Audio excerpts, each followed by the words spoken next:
All right, welcome everyone to the regular council meeting for Monday, August the 11th. It is 6 p.m. I'd like to remind everyone that this meeting will be recorded for public viewing pleasure. With that, I'm going to ask for an adoption agenda, making a note that we did have a presentation booked with the RCMP, but due to the wildfires that are happening, I understand they're concentrating on that, which is totally understandable, so they will not be here this evening.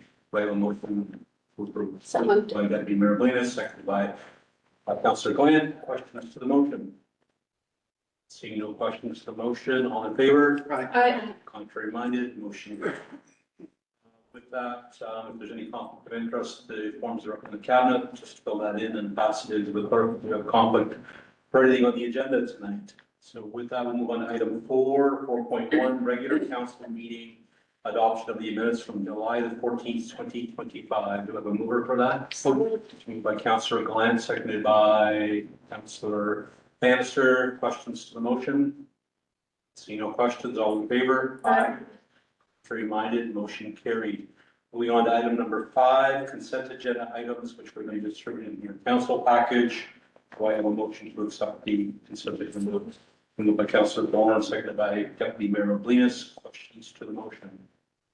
See no questions, all in favor? Aye. Aye. Contrary minded, motion is carried. As noted, the public administrative presentations, the RCMP is not available this evening. They did indicate they will book for a future session.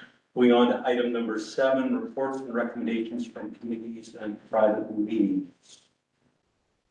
Okay, so council received the So there's update. none in this section.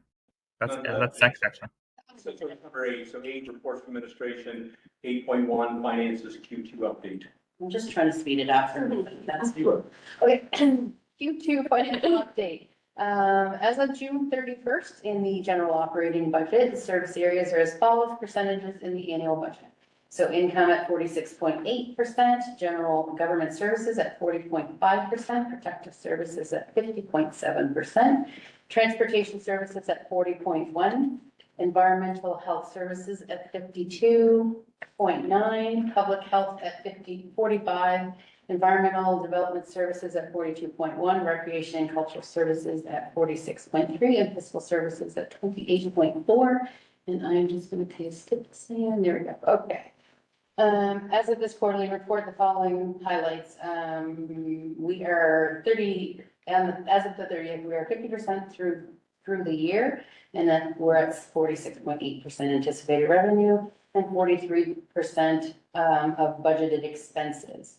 Council will see a significant change, as always, in Q3 once the summer programs start, schools, camps, revenues, and students, as well as capital projects. Do you want me to skip to the sewer and then come back to projections? Sure, that works. Okay, so sewer, the utility budget as of June 30th. Utility budget has expenses of 43.5% of the budgeted expense. Income is at 115.9, looks good. Salary expense transfer 50%, administration general other 64.8%, collection system, which is repairs and maintenance, at 4.7%, life and the lift stations, there's no spelling error, lift stations, 56.5, treatment and disposal at 58.9, and billing and collections at 28.6. Interest on long-term debt and long-term debt principal is 65.9 and 100. Total of 534,823.95 was invoiced as of January, which is roughly 1,172.5 units. As of June 30th, we received a total of 430,228.74 in total payments, which includes arrears from outstanding accounts. A total of $130,450.26 is still outstanding, which includes interest with $133,853 and 32 cents of outstanding, which are judgments accounts. There are currently 21 judgment accounts on 9 properties. Everybody's got a copy of the attached budget, and I think CAO is going to talk about sections. Sure. I'll run through. I'm not going to run through them all. There's some highlights in the memo as well. Just from a reminder of process perspective. So council receives these quarterly updates. Department heads have been receiving them on a monthly basis without the projection. So Diane and Lori have been on top of that in the last little bit. So as part of this quarterly projection, we meet with department heads to go over what they are forecasting, issues. A pool that we'll talk about tonight is one example. We run through things like the refunds that are being processed, things that are on the docket that still need to be done in order to inform the projections. So the projections are very much a forecast. They are not final. It doesn't mean that our year-end audited statements are going to match exactly this, but it gives our best estimate at this point as of the end of June as to where we think we will be. As of right now, there are no major red flags or concerns, even given some of the challenges with things like the pool. At this point, we have a good grasp on capital projects. The projections reflect as of last week. So as far as I know, between then and now, there hasn't been any other unexpected surprises, but it does show favorable given the amount of things going on. So a few of the highlights that I do want to raise attention to, a lot of the budget lines appear to be over budget what was budgeted when we budgeted in November. That's for a few different reasons. One is given the fact that there are also some that have anticipated increased revenues that correspond with those what appears to be over budget. There are also some other items that we are proceeding with, in particular with the engineering professional services budget.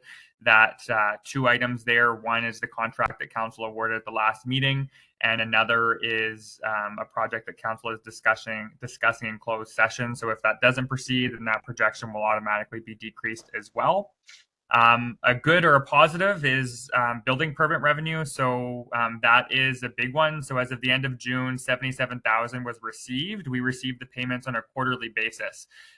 But in July alone, we received 133,415 in permit revenue. So there's a large project on Fredericton Road that the permit was received for. And then a few others, obviously, throughout the month. And then we're projecting 5,000 between August and year end, which is a very conservative estimate, which brings us at about 215,000 compared to our 67,000 that we budget for. So that shows that this year there is a lot on the go, not just for us, but for others as well. Our operating capital contribution is projected to be slightly higher than initially budgeted. That's primarily due to changes in capital projects, but that is far below what we generally would see. So we're still satisfied with that.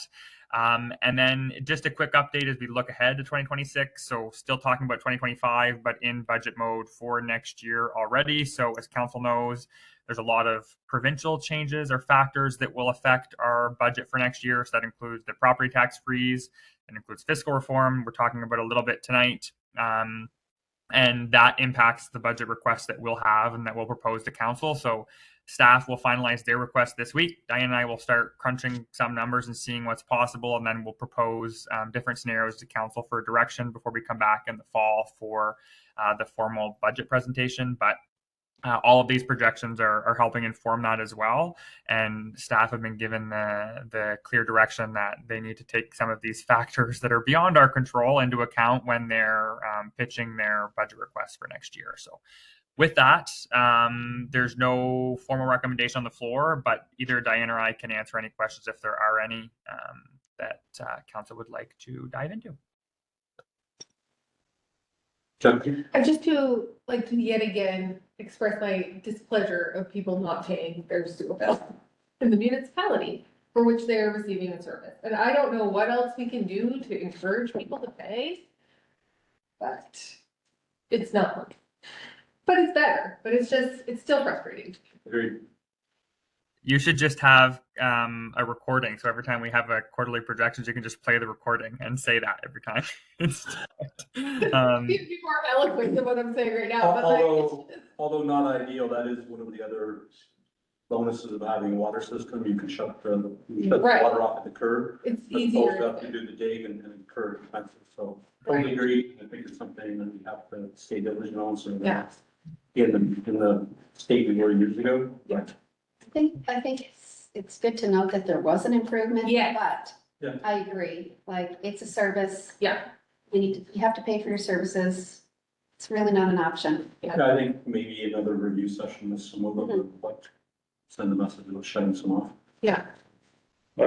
We meet this week on our collections for this year, so we generally wait until summer-ish to kind of do the general monthly statements and then start getting a bit more aggressive and proceeding with judgment. So that will happen in the coming weeks. So that usually gives an uptick. I think, Diane, is usually that we start to see some roll in when they realize that we'll proceed. But it definitely won't collect at all, but we'll continue those. And then if there are, the challenge with some is that it can be very costly to disconnect, but it is an option. So we can look at that as well when we're looking through the delinquent accounts again this week.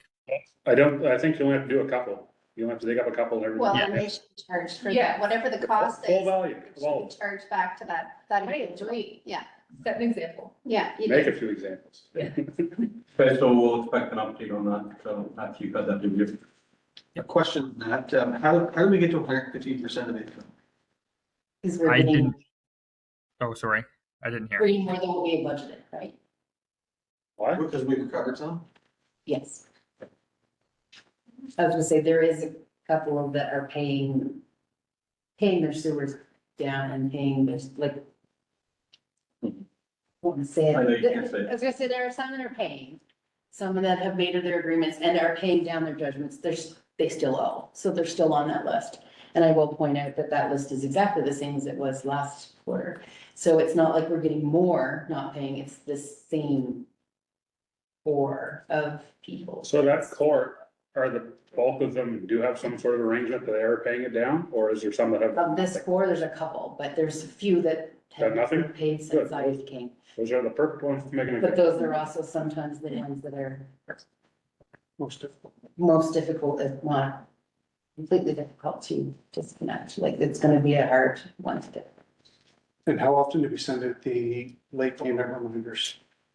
Typically, we do it monthly. There was, during the renovations, we didn't.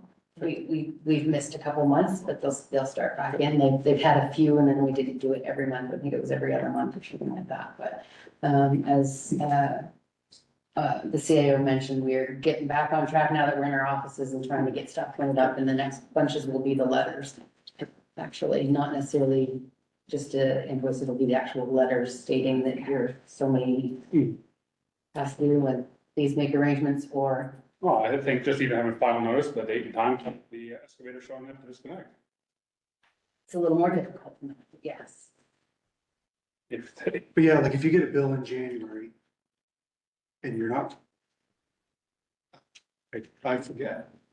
But if you're not reminded, yes, there's probably people. There are a that few that don't do. remember that they That they thought they paid and then thought they have, or yeah, wife thought the husband did, husband Exactly. thought the wife did, and that's why, again, a final notice. Yeah. With a date and time. But those aren't the ones that are outstanding. yeah. But you don't wanna do this in January, February, this is the time you to do it, you're gonna dig it up, so.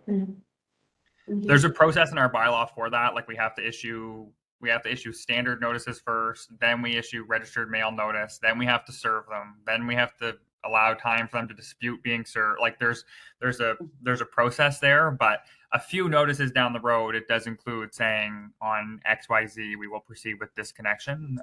So that is an option. So I would say let us do our collections meeting this week, and we can provide an update to council in terms of what that looks like and what we'll be proceeding with. And then we can see what that looks like, because understandably we can't discuss specific files in an open council meeting. Fair enough. So But the it's- more people say that they don't have to pay, and they haven't paid in so long, people are gonna get the same idea. Yes, this is true. The message does spread quickly. Yes. Both ways, so. Great. Additional questions? Seeing none, thank you very much for that item. We'll move on to item 8.2, Salisbury Lions Pool season opening challenges. The pool. Okay. So, as council knows, we had a lot of challenges opening the pool this year at the start of the season. And as a reminder, and I guess for public record, the town does not own the pool. It remains owned by the Lions Club, but we operate the pool under a long-term lease agreement that was signed and executed this year. The issues I'll stress were items that I've been always explaining as domino effects. So when one was discovered, it was fixed. And then by the time that water could go over that challenge, then there was another challenge, and it was a compounding series of events, most of which were not detectable, and two could not have been known before water was going into the pool. So that's just the reality of an asset of this age. The reason that's on the agenda as a standalone item is because under our financial management policy, it requires me to report to council for any unbudgeted expenses that exceed $30,000. It does not have a resolution of council to award such expense. The pool does not have one exclusive cost that exceeds $30,000. We felt it important, given the combined cost of a series of them, to report to council. So the total amount of work required for these emergency repairs totaled in at just shy of $38,000. It was $37,650, and this includes basically three different things. One is the water that had to constantly be replenished as it was filled and then leaked. Two is the concrete resin injection. That's the bulk of it, because of the amount of times we had to have them come back and the amount of injected resin that was required to repair some of the cracks. And three was the excavation and investigative work for the pool contractor themselves, as well as repairing some leaks in the mechanical room and on the approaches to the mechanical room. So that's shown in the projections, and we've also projected an additional $10,000 just as a buffer. The pool is still holding water. There was another leak that was repaired today, so we're not necessarily through the clear, but we're at least through the larger ones. We don't foresee any significant issues between now and the end of the year, but that was the intent, was to get it open for as long as possible. We were just over 2 weeks short of the anticipated opening date, but we will continue to make sure that it can stay open as long as practical for this season. And with that, we are acutely aware that we have to figure out what we will do moving forward. So we know that this is not a one-time thing. We have to figure out something that's a bit more sustainable. We had an engineering inspection done prior to the long-term lease that warned that at some point in time, it's impossible to predict when, but at some point in time, there will be a series of, I think they called them, they used something scarier than domino effects. But essentially what happened this year, because their inspection was surface in nature, so they didn't do things like boreholes to make sure that the conditions around the pool were suitable, which is our concern right now, that there might be things that we can't see to the eye that are causing these issues. So discussions right now to see what our next steps are, but more than likely it will involve some sort of proposal process for us to solicit proposals to fix on a permanent basis. It will be fine to go in and put a resin liner or something. However, that doesn't last if there's issues underground, which remains a concern. So we don't feel comfortable recommending anything to council right now until we know for sure what that looks like. But that will be ongoing conversations. We'll continue to do that as we operate the pool for the rest of this month. And then the only other couple highlights on this is just in terms of refunds for swimming pools. So those were processed starting last week. It's just shy of about $4,000 that we had to issue in refunds, because we went from 2 sessions for swimming lessons down to 1. Those are shown in the projections as well. And then I just want to highlight, we estimate, and obviously it's a ballpark, but there was we estimate, again, about 100 hours exclusively to just the repairs and the leaks on top of what we had third-party providers doing. And this is a perfect example of how what seem like minor issues or minor files involve everybody across the board. So Trevor and his crew were hands-on around the clock trying to get it repaired and opened and painted and refilled, and working with the contractors to get there.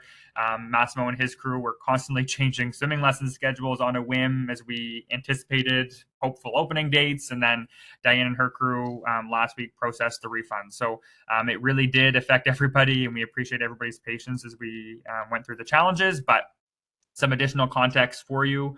No recommendation on the floor for this one, just a report based on our financial management policy, but I'm happy to answer any questions if there are any. No questions for me, but I did say at the last council meeting, thank you. Again, you noted it, but thank you to the staff on the diligence to get the pool operational. Having been there several times this summer, it is an asset to this community that families use. And definitely was hard work by all to ensure that happens. So just another thank you to that. Are we going to be able to move quickly enough to do the investigation work that needs to be done and the repairs that need to be done ahead of next swimming season? The positive thing is that there's tons of time in the fall. So the pool is done at the end of this month. There's lots of time in September or October and even into November to do that. It depends on what they find. So more than likely, they're going to have to do geotech. So we'll have to drill through. There's no issue with that. If the geotech is done and all is sunshine and roses, then it's probably just a sake of finding something to seal the concrete, which will definitely be able to be done. We can work at the end of this year, early next year to make sure that we line up the work and get it done in April and May, as soon as the conditions allow. If they find other issues, then yeah, that's going to be a challenge, but we'll figure that out when we get there based on what they find. So there's no issue right now for us to line something up. We're not 100% sure what that looks like. There's a few options if we bring someone in to give us recommendations that are objective. If we go out to market with proposals saying this is the situation, pitch us what you want to do, and we'll evaluate it based on what comes in. Like, there's a couple of different options that we're exploring, so we're keeping timing in mind, but we don't foresee any issues, but there might be surprises, again, based on the age of the pool. Will the investigative work require a motion from council? The work to do like the geotech per se, that one won't, because that can be done under projections and under what's budgeted. But any permanent work we will want to brief council on first, because we're operating, again, it's an asset that we're operating under a long-term lease. We don't own it. So we want that authorization from council before we proceed with those things. But the work itself and the investigative piece, no. If we retain someone on RFP basis for the whole solution, whatever that solution may be, that will come back to council too. But we anticipate being able to do some investigation before resolutions are needed. Okay, thank you. And staff has done a good job of keeping the lights updated with them as well. So, and they would obviously have to be involved in anything we do. I just had a question for clarification in my mind. So we're planning to have somebody to go in, do some investigation. Doesn't have to come to council. Then do we decide if we want to go up to tender? Because in my mind, I'd like to know what the cost of potential replacement would be. You know what I mean? And I think we have to go up to tender for that. Have somebody come in and say, it's either you fix it for this much or you replace it for this much. And that's kind of where my mind. That's what we don't know for sure yet. So if it's as simple as, like, in a perfect world, there would be Pools R Us, a consultant that can give us recommendations that are objective, that doesn't do the work. Because the challenge right now is we can go to a pool company, but they're all going to have different recommendations based on what their company offers. And given the circumstance, we need that objective recommendation to figure out what to do. So one option could be, we can go out and say, this is the issue with the pool. This is what we had to do this year. This is what the pool looks like. This is the information that we know. That may or may not include geotech. And then we can receive proposals that say, okay, we're Pool R Us pool repair company, and this is what we recommend, and this is how much it costs, and this is what we've done for other comparable situations.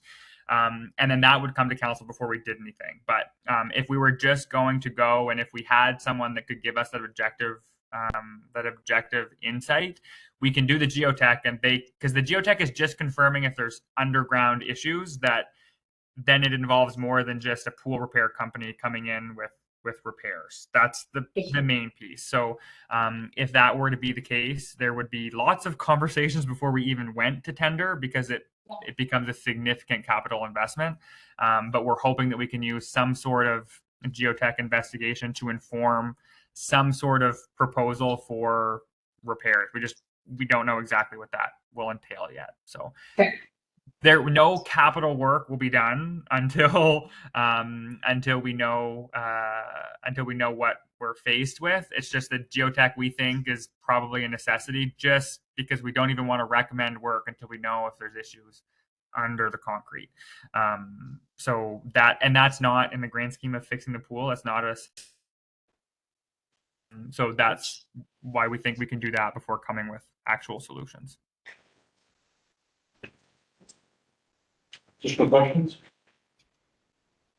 Seeing none, thank you very much. We'll now move on to item 8.3, grant request 8.3A, John Kane.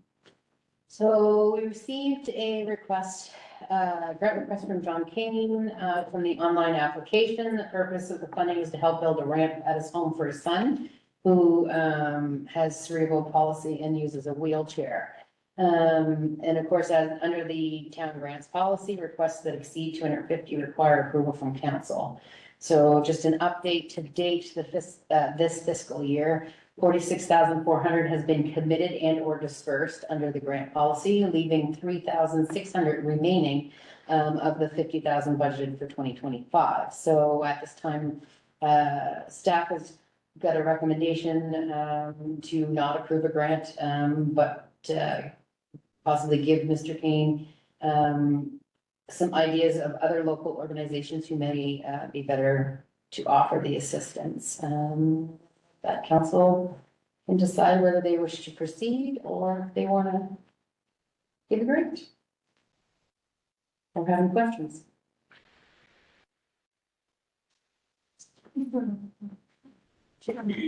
If we accept the recommendation from staff, do we have to have a motion for that? Yeah, we should. Yeah.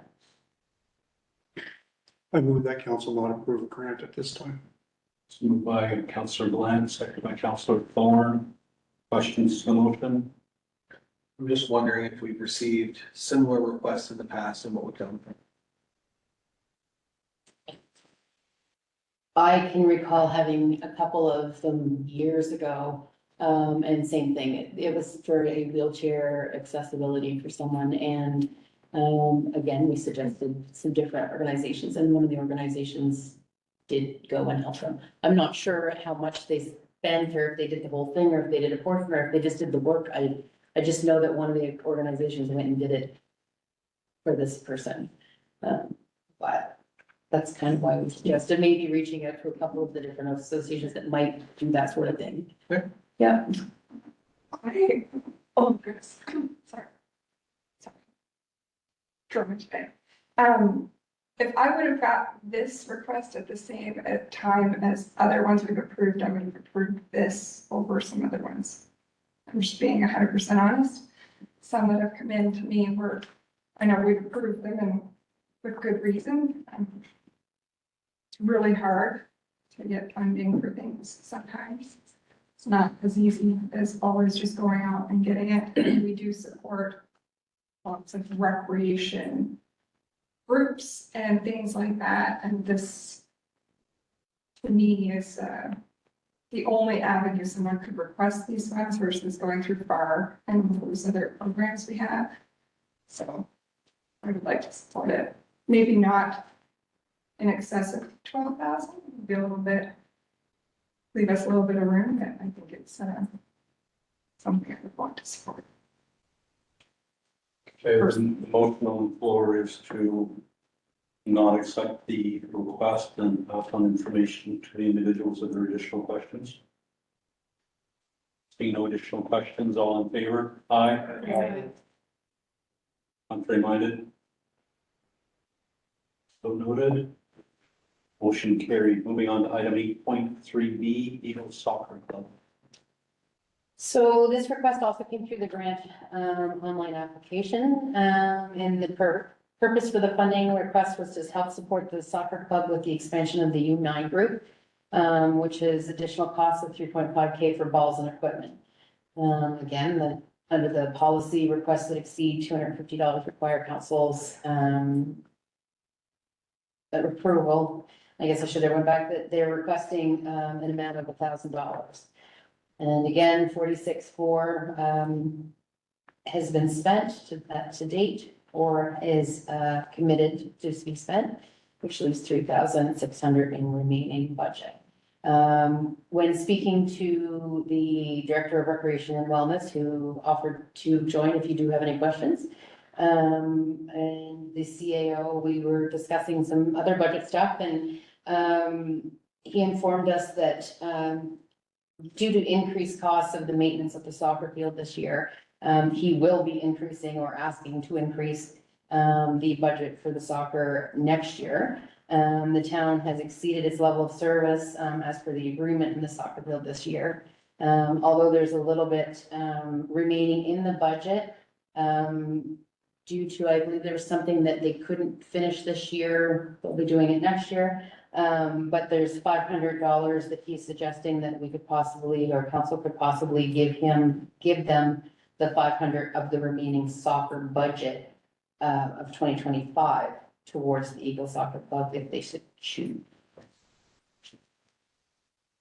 I think the only thing to add to this one, Diane, is the fact that they asked for a multi-year request, because we just brought one not long ago. So to make sure that council knows that was a multi-year request, we declined the multi-year request and advised them that if they have one-offs, then to request that accordingly. So, and to Councillor Caldwell's point in the last agenda item, or the last subsection that we discussed, the town's grant policy has deadlines that when we go into budget, had we had these requests ahead of time, we can propose them or make recommendations as part of the budget allocation for our grant budget.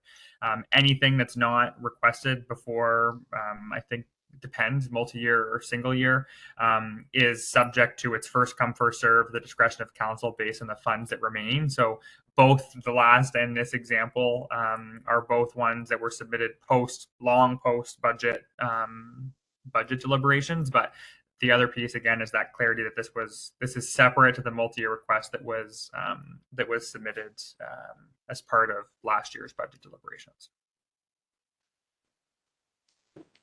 So the recommendation from staff that funding is, we have that additional funding in the soccer fund now. I would note that we can pass on a note as well with service organizations. They should also seek out help from other service organizations that you talked about. I know from working with the soccer organization or service organizations with help out in previous years, this is what I would say a good problem to have, only in that I've been down to the soccer field 2 and 3 nights each week. They have over 380 kids that are playing soccer. This year, the fields are full at all times. Baseball fields, everything is full. So it's a good problem to have, that they need additional resources. But I think it's your point, next year they're can't be eligible from. We have a motion. I think we have read the motions. I move that council donate the remaining $500 from the soccer budget for 2025 to the Eagles Soccer Club to help with the additional cost for equipment. Moved by Councillor Bannister, seconded by One second. Mr. Coyle. I have a comment. This is one of the, I think, a good example of why I would like to see some of these organizations come and share their operational plans. Because a lot of other organizations in our community have to restrict numbers to make sure that they can plan for what they've budgeted for as well. So it's a hard one, because you should be able to charge what you need to affordably to handle a certain amount of participants, and not have to rely on outside funding when that happens, because that is it's a good problem. I'm not saying it's not. It's just there's a bit of a space there that we see it all over the province, and some of my PSO stuff is there's a space where that's a hard thing for people. Budgeting is hard for people in general. It's hard to predict when it's your first year or your second. But I think, or even if we had some sort of programs we could offer like to help people running organizations like this for participants in our community to help them We did, know how to budget because it's, that would be a good exercise for them to meet with. We did have the president for Eagle Soccer Development Council. They did talk about being overwhelmed with the amount of registrants. Yeah, they've had a huge. And by that, it's. we do have to restrict them though, unfortunately, right? You can't rely on other funding that you don't have secured. I think again, it is their early operational phase, so we think offering help. Keep in mind that we went from more of a Timbits soccer to this is, this is actually, when kids are playing games, there's been organizations in our community every night from other municipalities, very similar to baseball. And I'm just saying, they're in the early infancy of learning. So I think part of it is them. Or maybe there's a network opportunity there that can help. Yeah, Some of your organizations run, have gone through the hiccups and what have you. Sorry. Great problem. All I right. have a comment.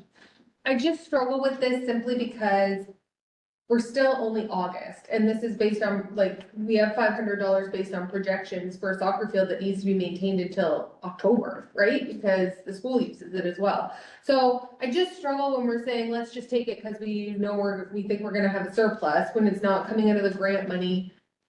Had they known ahead of time, like, I know it's a good problem, like, it comes up, but like, I just struggle setting that precedent of saying, yeah, we think we'll have a surplus, so we'll just. Someone doesn't have it, it's going to come out of his budget. Well, right, exactly, like, That's what I'm saying, he's recommended it.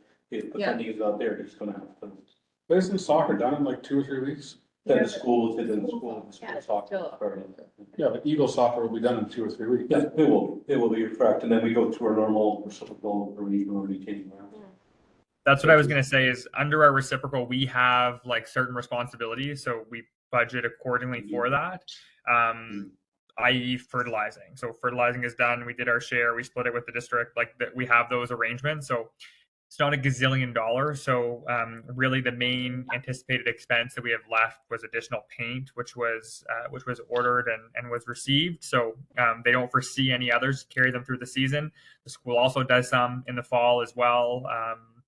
As part of that. So it's a little bit more predictable than most. I get what you're saying because we had that same conversation, but it's a little bit more predictable. And ultimately, like we have that budget for those things. But it's not like it's a lot of money. Like it's a few $1,000s, I think, off the top of my head. So it's not like if we had something substantial, it would be part of a separate. It wouldn't be part of this operating budget line for the soccer field because we don't do infinite things with that small bucket, if that's any reassurance.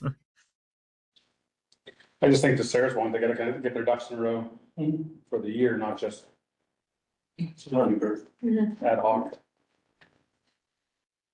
So is this 500, like, out of what they have left from the reciprocal, or what we have left for the field itself?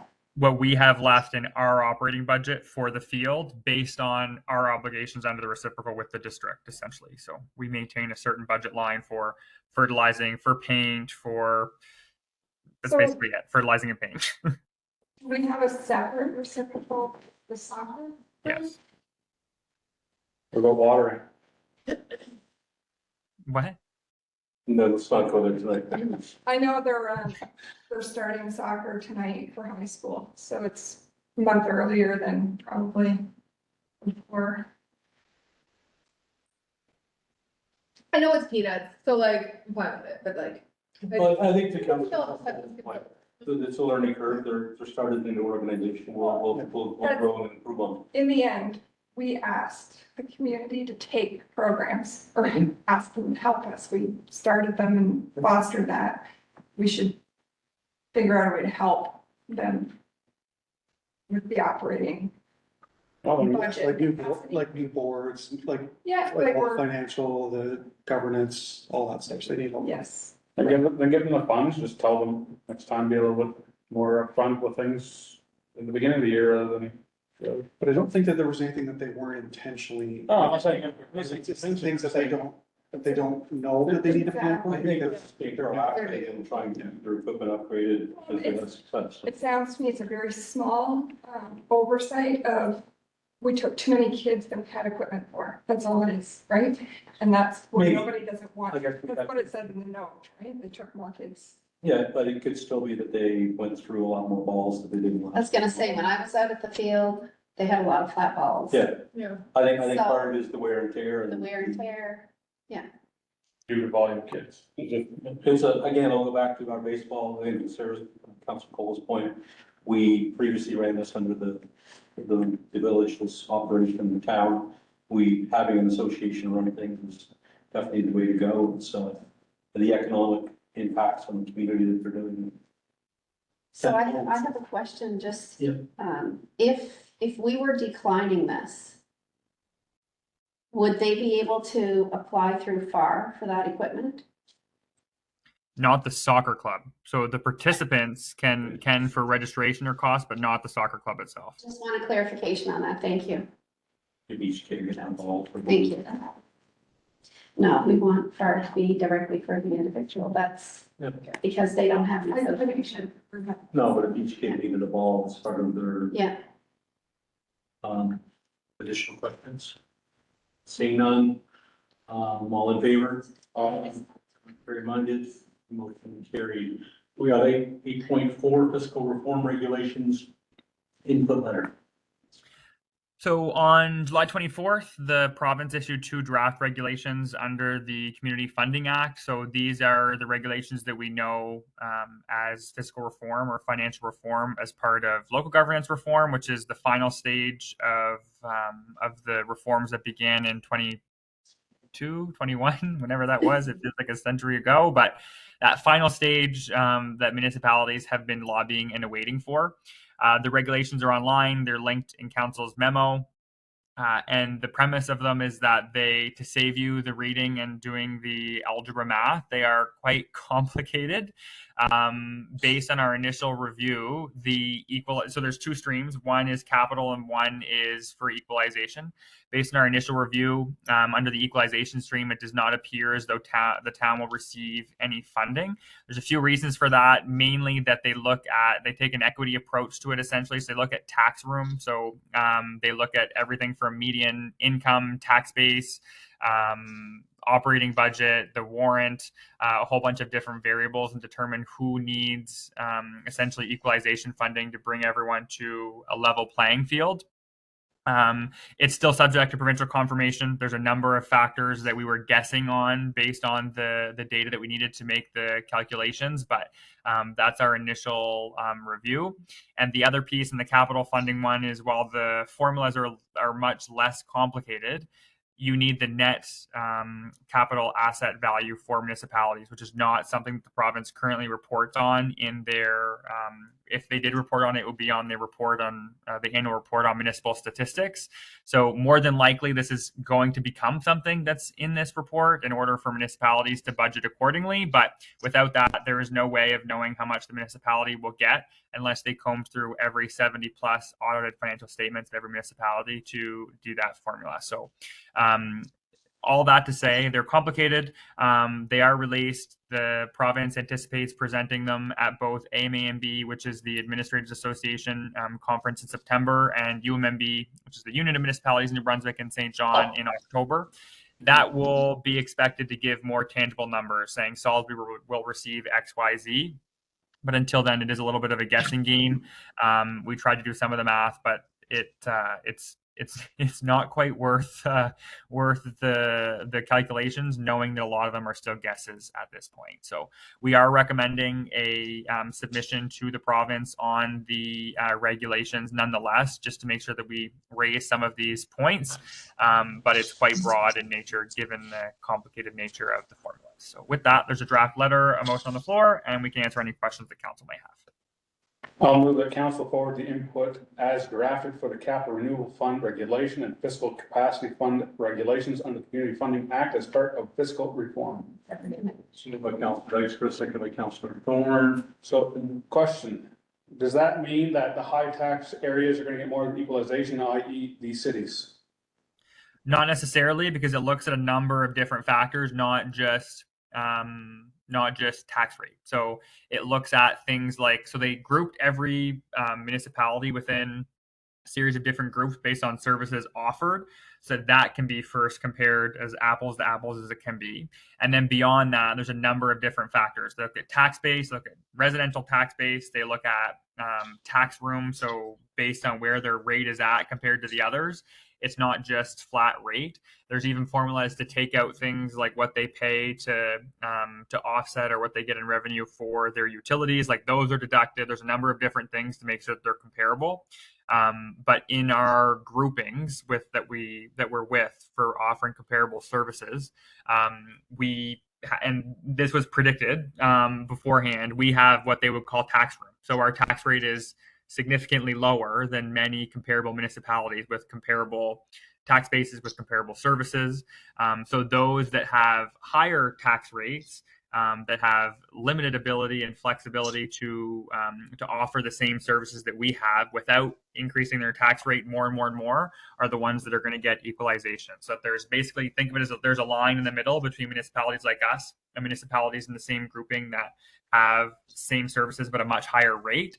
Equalization is intended to bring them down to that median. We're already essentially above the median according to their calculations. So it's not just the cities. The cities may get some, I'm not sure, because they're grouped in ones with other cities. So So if we're above the median, does that mean we'll be equalized and therefore negatively impacted by this? We are the median, or we're under. We're above They do groupings though, and so we're grouped. So, like, I see it as we're under it, aren't we? No, No, We're lower? we're higher. higher. our tax above rate is lower. We're higher than where they like. So it depends how you're looking at it. If you're looking at it as ability to pay for services, or if you're looking at it tax rate. So because they're going to look at it as revenue generated in order to offer those services. So our tax rate is lower, but we have more depends on how you look at it. So, We have more room to move up and increase our tax Yes, rate. our tax rate. First to the community and just using our neighbors, not that they're in our grouping, but if you use our neighbors in Petitcodiac that already have a higher tax rate, they don't have the ability to increase their taxes more. To pay for things. Pay for things. So therefore there'll be equalization to help out municipalities that, Can't afford it. that earlier, when they can get a lot of assets. Unfortunately. And that's my point in saying it, is that those who have been fiscally responsible are being penalized and punished with this. And that's unfortunately, even though the government would not, Diane, you'd recognize this, government would not acknowledge the former equalization formula. They couldn't explain it, but you would have other municipalities that did not operate in a financially fiscal responsible way. And where Salisbury did, and unfortunately, each year you'd watch the equalization payments, and to be honest, you would have been better spending. Because you have more return. Yeah. Not just on assets, but also on So income. you would have been better off having Yeah. hockey arenas and Yes, all of the things, so. we didn't- whether it's federal, provincial, doesn't matter. You might as well spend every nickel you can get hold of. That's what they're saying, that's what they're saying. That's what they're saying, if we have more. That's what they're rewarded. That's being rewarded. But even our I think grouping- that's the premise of we can debate equalization till we're blue in the face, but that's the reality of federal and provincial equalization too. That's just how it works. Ultimately, that's the process or the approach the province decided to take. There were other proposals that were advocated for during the provincial election. This seemed to be the standard across all kind of. The consensus was that this was the way they were going to go. There were other proposals put forth by UMB in particular and FMB, but this is ultimately where they went. But that's the premise of any equalization, right? Like that's how, yeah, we could go down that rabbit hole for sure, because it is, you were right. Like that's what's going to happen. Yeah, part of it, again, we'll have to wait till the fall. The groupings are also harder to understand with some municipalities that are grouped in, so. Fair enough, but this is where even I get really annoyed with federal equalization as well. You have to get to the mentality that we cannot be part of it at some point in time. We have to deal with our own economy, with our own stuff ourselves, and work as hard as we can to generate revenue necessary both for the municipality and for the province. That's my soapbox. So is the equalization funded by the province, or are they taking from the They're taking. better performing municipalities to fund the poorer performing municipalities. They're not taking any money from us. It's I forget exactly how much they budgeted. But it's money that's not available in the budgets. Correct. It's We're just not getting it. at least it's not reducing it. No. Right. Well, You don't know yet. direct.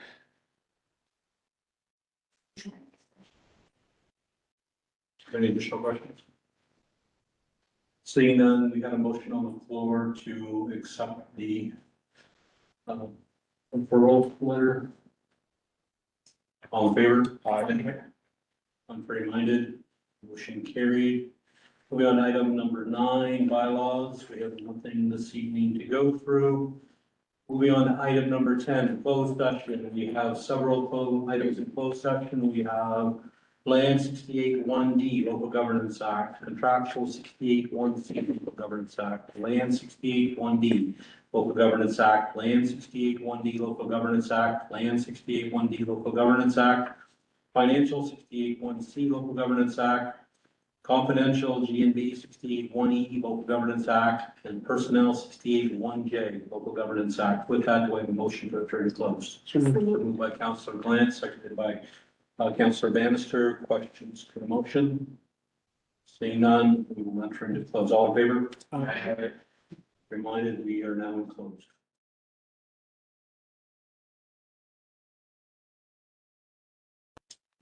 All right, do I have a motion from council to re-enter back into regular council? By Councillor Glant, seconded by Councillor Thorne. Questions on the motion? Seeing none, all in favor? All right, we're back in regular council session. Moving on to mayor and councillor statements. Just really quickly, thank you very much for tonight. Thank you to our firefighters around the province, asking our residents to be really diligent, stay out of the woods. It is a dangerous time right now. So with that, do we have any other councillor statements? Thanks, staff, for all the block parties. They did great. Yeah, Mm-hmm. that's great. Awesome. All right. Seeing no additional questions, all in favor of an adjournment? Whatever, I guess. So moved, I. So, move back out, move back out the door. Moved by everybody and seconded by everybody. All in favor? All right. All right, we are closed.